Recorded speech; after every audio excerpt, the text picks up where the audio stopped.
तो वहीं आपको बता दें कि देश के पूर्व प्रधानमंत्री अटल बिहारी वाजपेयी की 25 दिसंबर यानी आज 101वीं जयंती है। इस मौके पर पीएम मोदी समेत बीजेपी के कई दिग्गज नेताओं ने उनके समाधि स्थल पर सदैव अटल जाकर उन्हें श्रद्धा सुमन अर्पित किया। इसके साथ ही देश भर में कई जगहों पर लोगों ने अटल जी की याद में कार्यक्रम का आयोजन भी किया और उन्हें पुष्पांजलि अर्पित की। देश के पूर्व प्रधानमंत्री और भारत रत्न अटल बिहारी वाजपेयी की 101वीं जयंती के मौके पर बीजेपी ने देश भर में कई कार्यक्रम आयोजित किए। इस मौके पर प्रधानमंत्री नरेंद्र मोदी समेत बीजेपी के कई दिग्गज नेताओं ने अटल बिहारी वाजपेयी की समाधि सदैव अटल पर जाकर उन्हें श्रद्धा सुमन अर्पित किए। पीएम मोदी ने सोशल मीडिया के माध्यम से अपनी भावनाओं को व्यक्त करते हुए कहा कि देशवासियों के हृदय में बसे पूर्व प्रधानमंत्री भारत रत्न अटल बिहारी वाजपेयी जी को उनकी जयंती पर सादर नमन। उन्होंने अपना संपूर्ण जीवन सुशासन और राष्ट्र निर्माण को समर्पित कर दिया। वे एक प्रखर वक्ता के साथ साथ ओजस्वी कवि के रूप में भी सदैव स्मरणीय रहेंगे। उनका व्यक्तित्व, कृतित्व और नेतृत्व देश के चहुमुखी विकास के लिए पथ प्रदर्शक बना रहेगा। अटल बिहारी वाजपेयी की जयंती के मौके पर देश भर में भी कई कार्यक्रम आयोजित किए गए, जहां केंद्रीय मंत्री नितिन गडकरी ने अटल जी की याद में नागपुर में अटल विश्वास रन का आयोजन किया। वहीं बीजेपी के कई दिग्गज नेताओं ने भी उनको याद किया।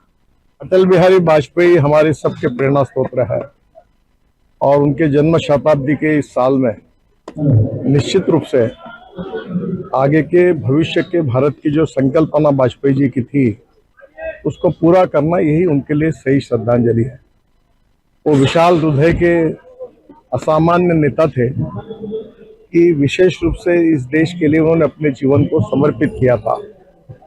उनका कार्य, कर्तृत्व और वक्तृत्व इस प्रकार से ऐतिहासिक और असामान्य था कि आज भी दुनिया और देश उनकी याद करती है। अटल जी की जन्म जयंती समारोह पूरा देश मना रहा है। अटल जी युग दृष्टा थे, भारत रत्न थे। भारत रत्न से उनको सम्मानित किया गया। देश के यशस्वी प्रधानमंत्री, परमाणु संपन्न राष्ट्र, पोखरण में परमाणु विस्फोट करके उन्होंने ही परमाणु संपन्न राष्ट्र बनाया था।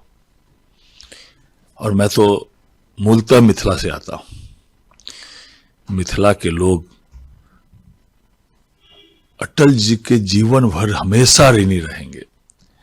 उन्होंने मैथिली को अष्टम अनुसूची में शामिल किया। देखिए, हमारे लिए तो एक ऐसी याद है, अटल जी जब संसार से विदा हुए तो उनका,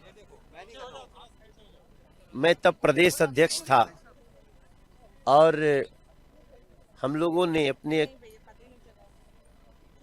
कंधा देकर उनको इसी जगह तक पहुंचाया।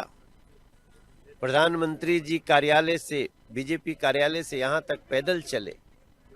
मैं